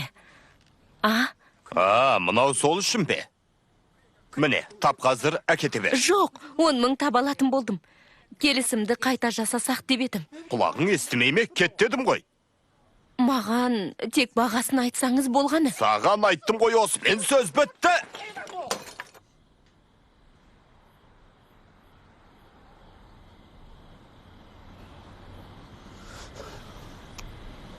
Дәл қазір ғимаратымнан кететін бол. Саған сыйлығыңды алмайым деп айттым емес пе? Аға, тоқтаңызшы. Не? Бағасын айтыңызшы. Кет дегенде кет. Дәл осы қырсық мінезің күйеуіңнің де намысын өлтірген. Ұқтың ба? Менен кешірім сұрамайсыз ба? Арзан құмырашын бе? Солда сөз бе? Кет қане, кет. Қазір кеткелі жатқан жоқсыз ғой. Мынау не сұмдық?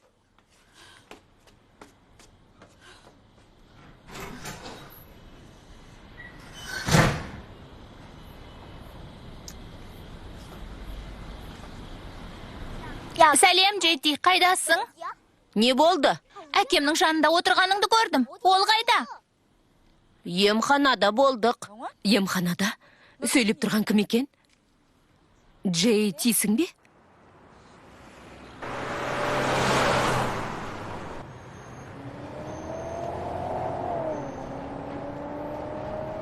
Апа!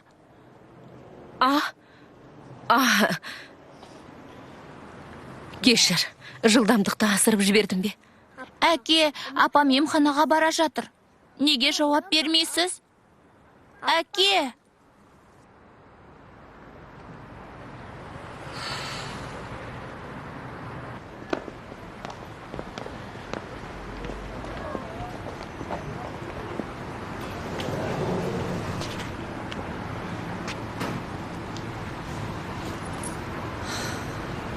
Дәрігер бәрі ойдағыдай деді.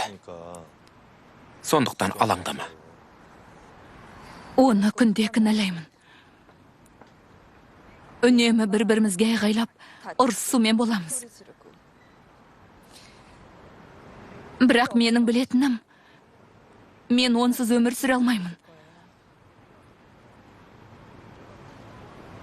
Онсыз да 3 адамбыз. Ол мен үшін қымбат. Бірақ бұл қиын. Неге адамдардың бір-бірін жақсы көру осынша қиын болады? Мен соншалық көп нәрсе сұрадым ба?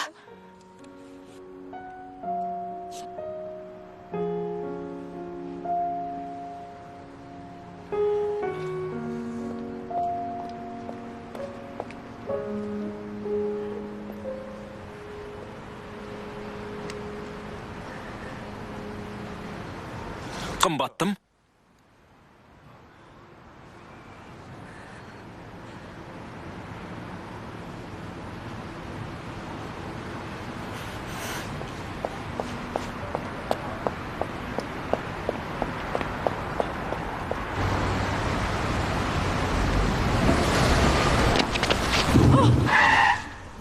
Қымбаттым, дұрыс түсінбей қалдың. Мені білесің ғой. Жолдан кет, түсіндірмей-ақ қой. Маған сенбейсің бе? Солай ма? 10 жылдан астам уақыт сеніп келгем. Жұрттың айтқанын былай қойғанда көрейін дегенім осы ма? Не болса да мені жақтауың керек. Басқалардың сөзіне ерме. Саған тағы сенейін бе? Жоқ, бұған төзе алмаспын. Енді төзбеспін. Жолдан кет, қане.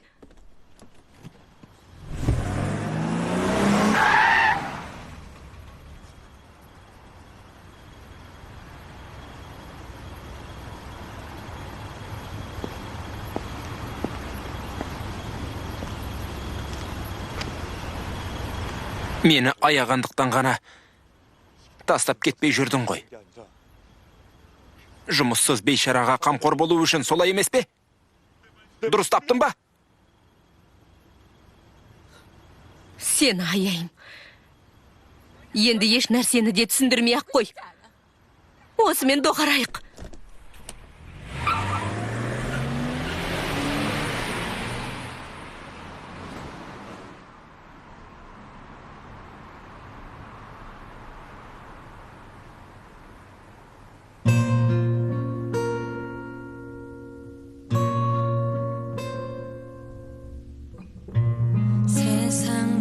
Бір сарынды тіршілік.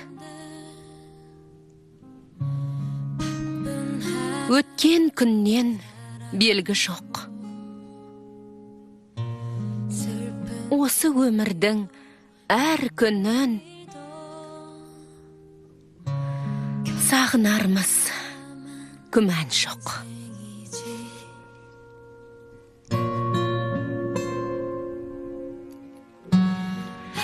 Я, қайталанбас дәл осы күн. Өкінердей іс қылма. Қуаныш пен шаттықтан өзгесіне ұмтылма.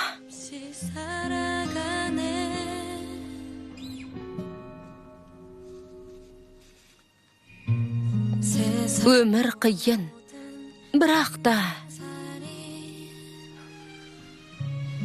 күлімдеуді ұмытпа. Өмірде саған күлімдеп бақыт сыйлар тұрақты.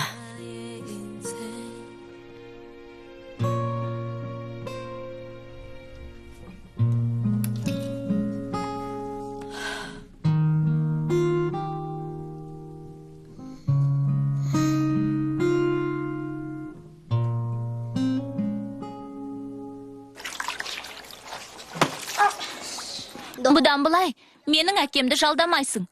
Оны саған көмектесу үшін ғана жіберіп тұрғам. Бірақ енді оны жалдаймын дегенді ұмыт.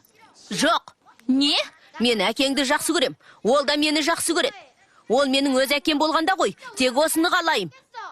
Сен?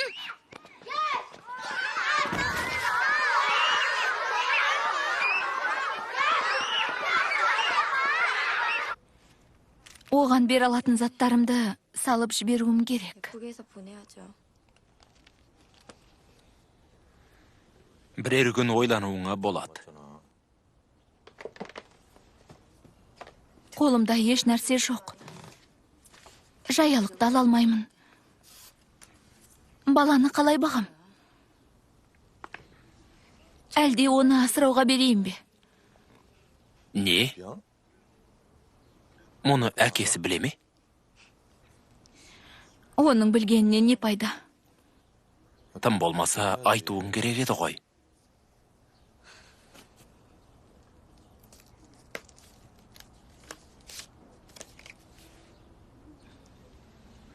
Онда оны іздеп тауып, баласын асырауға өткізетінімді айтыңыз. Сондай ақымақты көрген емеспін.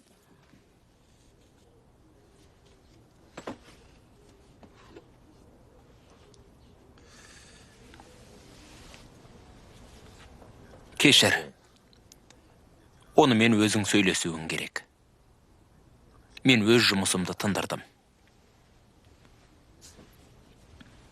Сіз де жауапкершіліктен қашып барасыз. Солай ма?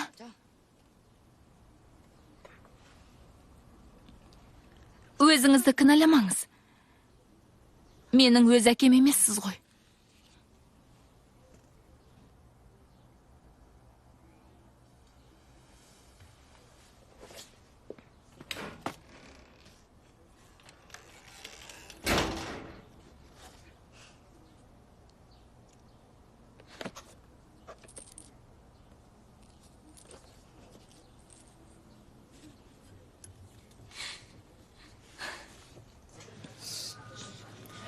Айон, Джейти, екеуіңе не болды?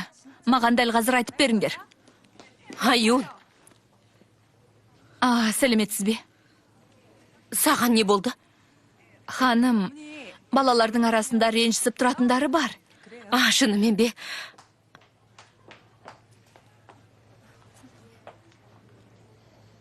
Кешірім сұра. Сұрамаймын. Қолыңнан келмей ме? Неге сұрамайсың? Қолымнан келмейді. Сұрамаймын. Не? Не дедің? Өтінем, әуреге салғанымыз үшін кешіріңіз. Түк етпейді.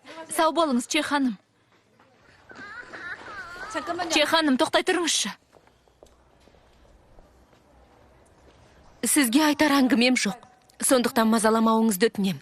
Кешіріңіз. Кешірім сұрап та әуре болмаңыз.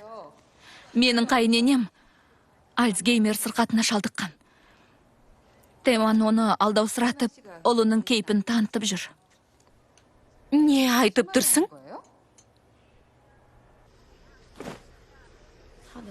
Бәрі иістеніп кетіпті. Мұның не?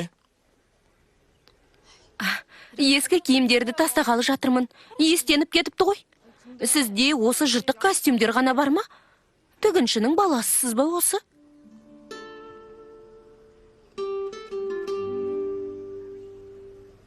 Иә, тігіншінің баласымын.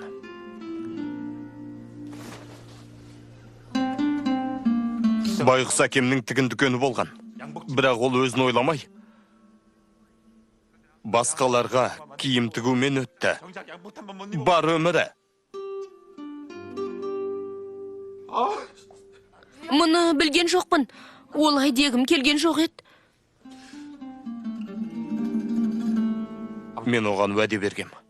Әке, елдің бәрі костюм киіп баратын кеңседе жұмыс істеймін дедім. Боми? Олай дегім келген жоқ. Кешіріңізші. Жылама. Ол сенің емес менің әкем ғой. Бұған өкінетін мен ғанамын. Жылама. кешір. Жоқ, сіз мені кешіріңіз. Жыламашы, өтінем. Жылама. Жыламашы. Кешіріңіз. Ол қайда жүр?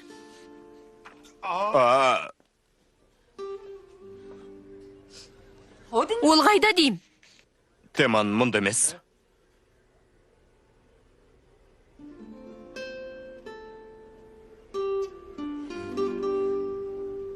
Ақымақ немелер.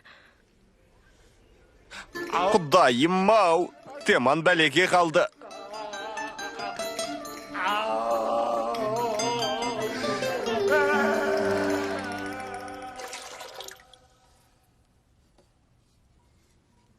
Мұнда не істеп отырсың? Балық онда қалай түсіп кетті? Оған әкесін табуға көмектесем. Немо осылай жүзе берсе, теңізге де жол табатын болады. Немо теңіз балық емес қой. Ол тұщы судың балығы. Неге өйттің дейм? Ол мұндай суда өліп қалады ғой.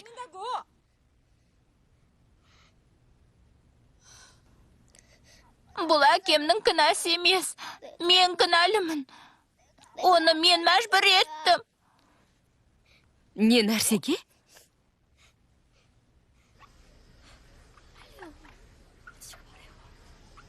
Сіз айтыңызшы. Шынымен де доғарғың келе ме?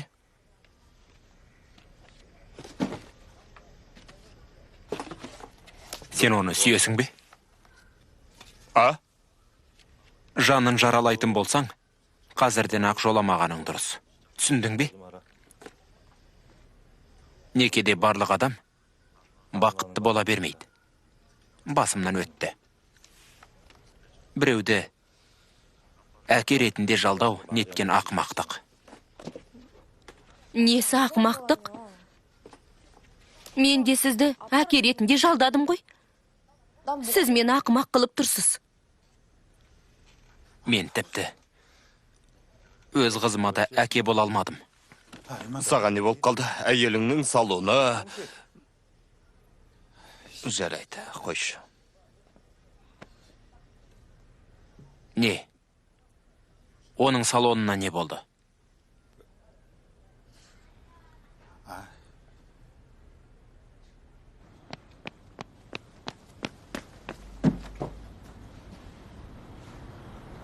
Уақытша жабылған.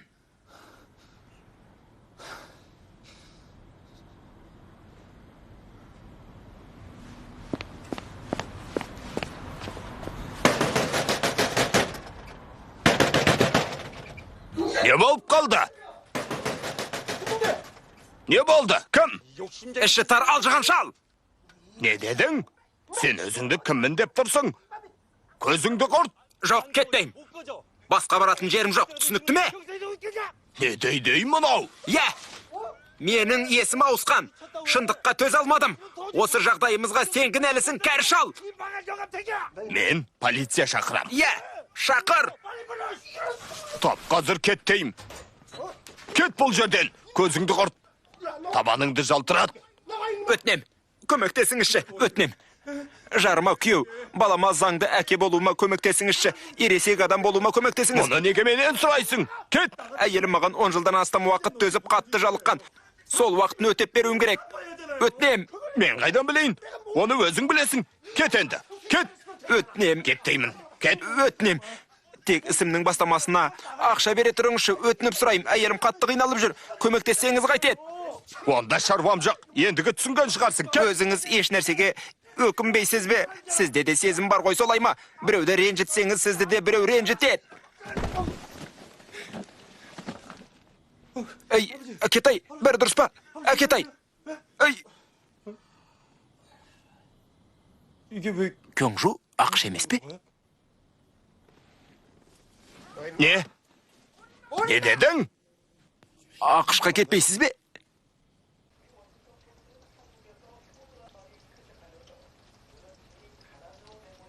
Мазамды алмаш. Ақшқа кетем деп мақтанып едіңіз ғой. Не үшін мазаңызды алмауым керек? Мен мұны жұрттың бәріне жайып салам. Сол кезде не болар екен? Мені осында қалдырып кеткен үшін жұрттың мазағына көніп жүруім керек пе? Бұған бәрінің қызымды кінәлайтынын білесің бе? Оны кім кінәлап жатыр? Бұл жерде тұрғаныңызға 50 жыл болды ғой. Мұнда бір адамды да танымайсыз. Солай емес пе? Қартайған сайын елге масыл боласың. Барлығына.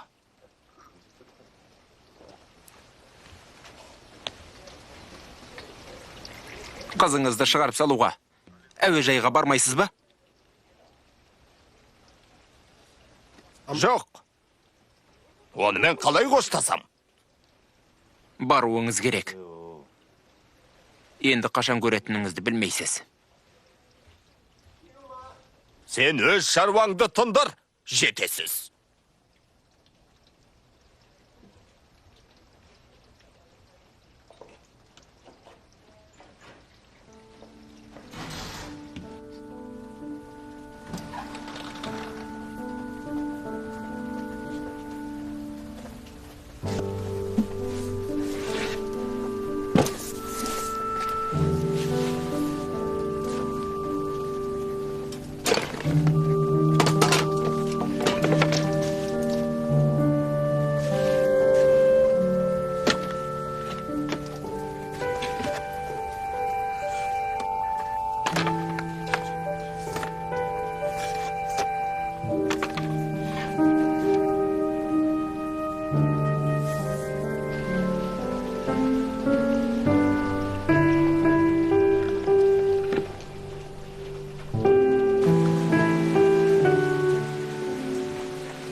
Деманың арқасында марқұм әкемнің туған күнін тойладық. Балалар үйіндегі сәбилер онымен уақытты жақсы өткізді.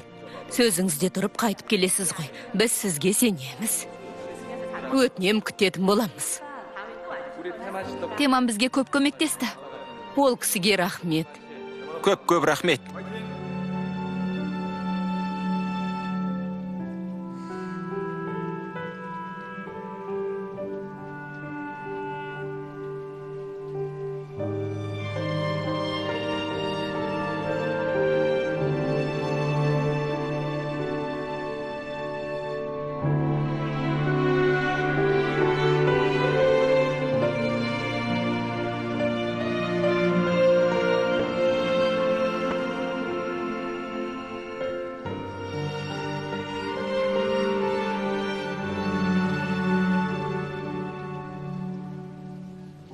Апа, ұйықтап жатырсыз ба? Осы төңіректе жүргенем. Сосын сізге келдім. Баратын жерім жоқ. Бүгін маған апа бола тұрыңызшы. Сәл тынығып алсам болғаны.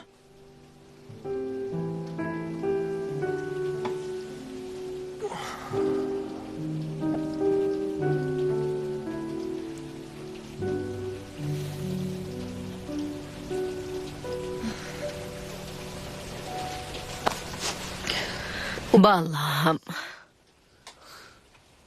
Ие, апа.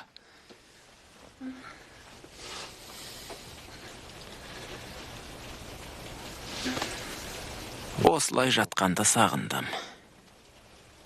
Менің әжем мен үшін ата-анамның орнын басқан еді.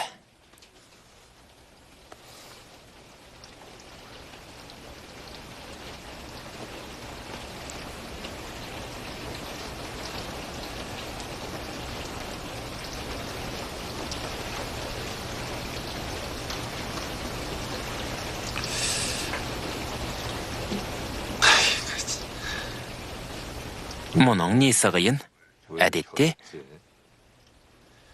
бір нәрсені тез үйренуші едім. Бәрін жақсы үйренем.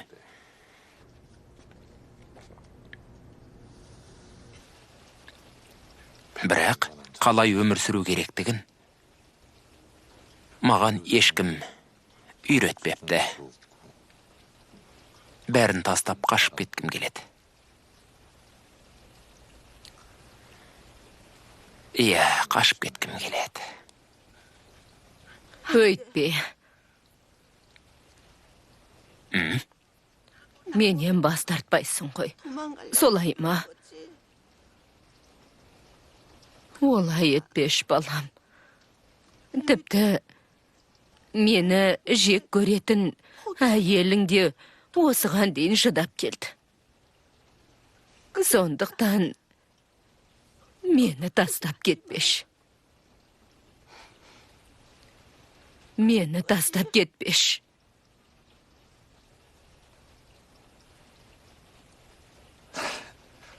Иә, апа. Жарайды.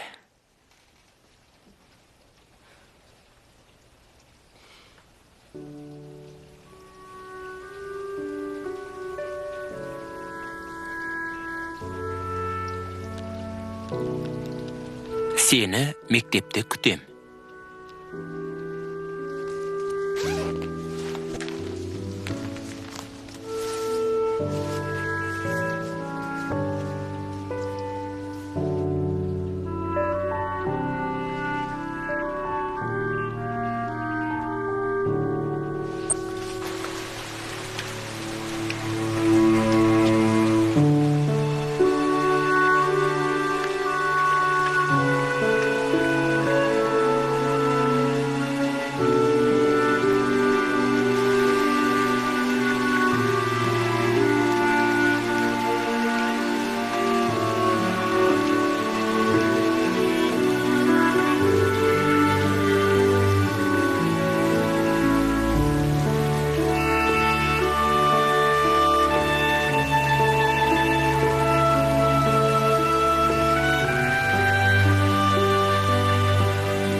Аюн, Аюн. Қызымды көрдіңдер ме? Өтінем айтыңыздаршы. Аюнды ма? Кешеден бері көрмедім.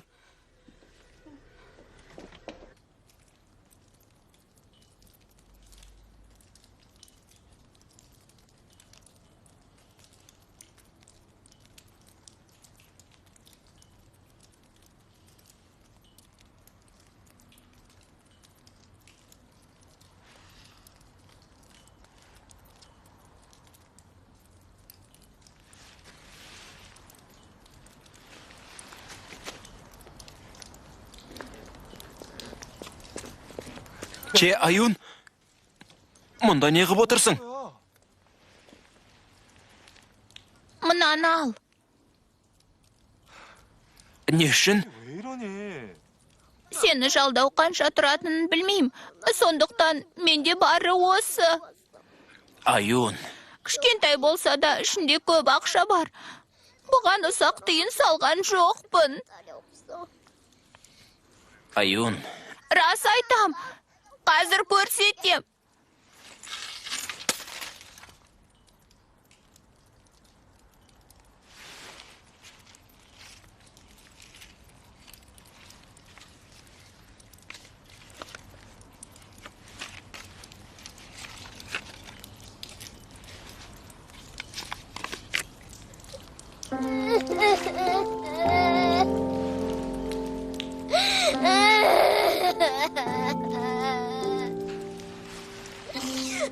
Сені басы бүтін берген емеспін. Тек жалға бердім. Яғни соңында өз иесіне оралуын керек болатын.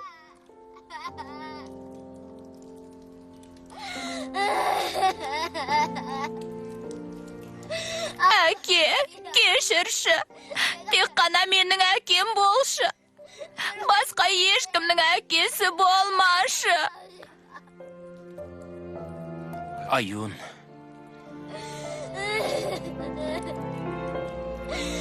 Әке, жұмыста істеме. Мен бұрынғы әкемді жақсы көрем.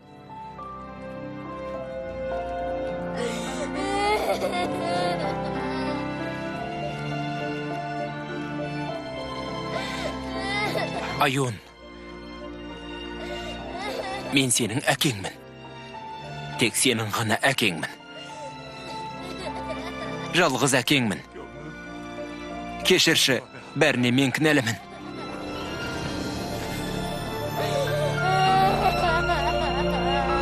Кешір мені. Қызым.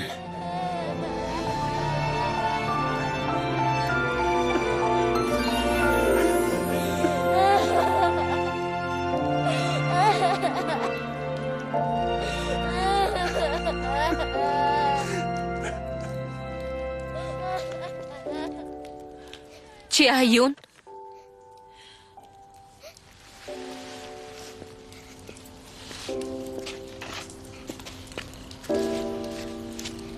Сені іздемеген жерім жоқ. Мұнда не қып жүрсің? Әкемді қайтарып алу үшін ары-бері жүріп іздедім. Кішкентай ғана бәлекет. Бері кел қане. Ұрма оны. Бәріне тек мен кінәлімін. Сен де жетісіп тұрған жоқсың. Қара басыңды ғана ойлайсың. Маған бәрін әуел бастан айтуың керек еді.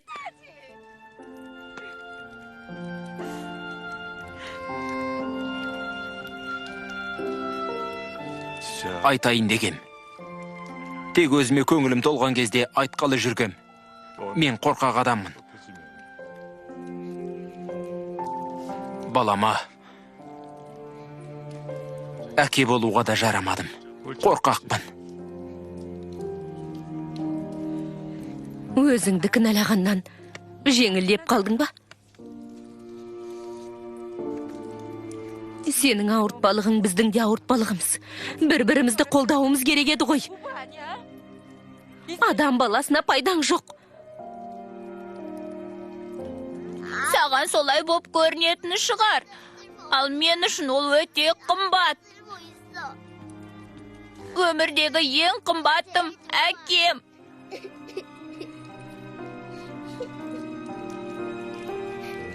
Сен де мен үшін бәрінен қымбатсың.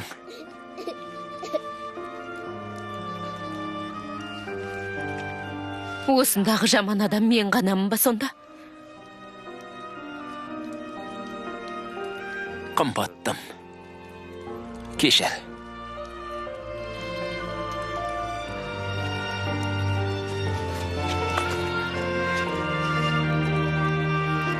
Кешір. Бұл енді қайталанбайды. Енді жүрегіңді ауыртпаймын. Уәде берем.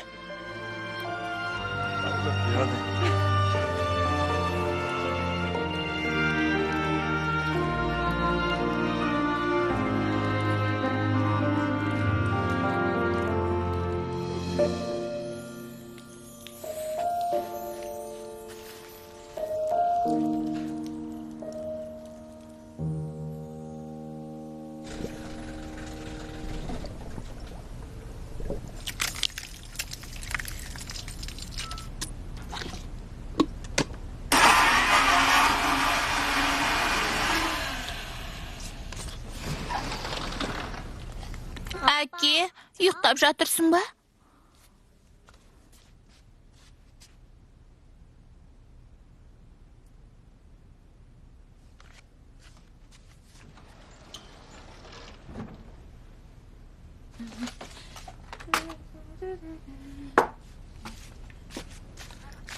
Әлі оянған жоқ па?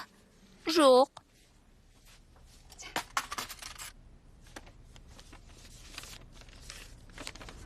Әке, қайта оралғаныңа қуаныштымын. Енді ғана бәрін түсінген сияқтымын. Бірақ, Йонидің сәбиін ойласам, жаным ашиды. Сәбидің әкесін табаласың деп үміттенем. Әке, табасың ғой.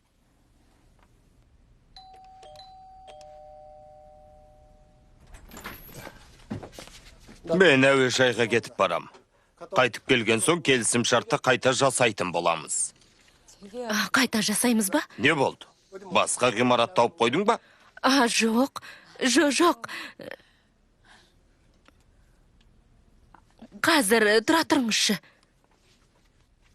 Сен әкеңнің тілін алып жүр. Ол жақсы адам. Жарай ма? мынаны бере алмай қалған ем. Алыңыз, Қажеті жоқ, жоқ. өтінем. Алғысым ретінде қабылдаңызшы. Қайда барасың? Таңғы астайын ғой. Жұмыстағы міндетіме.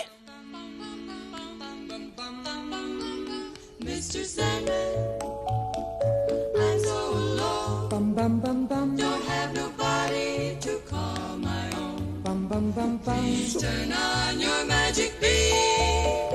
Mr. Sandman, bring me a dream.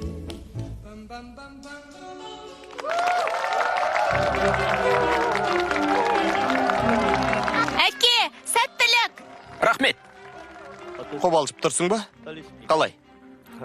Ие, аздап. Ерекше қызметте істейсің. Жалға берілетін әке. Солай ма? Ие. Жұмыс тәжірибеңде көптеген қызықты оқиғалар болған шығар. Әке болу деген нені білдіреді? Бізге соны айтып берші. Отбасың болмаса, әке бола алмайсың. Әкесіз отбасы, отбасыз әке болмайды. Мен үшін әке болу, отбасының мүшесі болу. Ие. Орынсыз сұраққа орынды жауап бердің. Қане өтінем. Ортаға барып тұра бер, Че мырза. Қане, өтінем.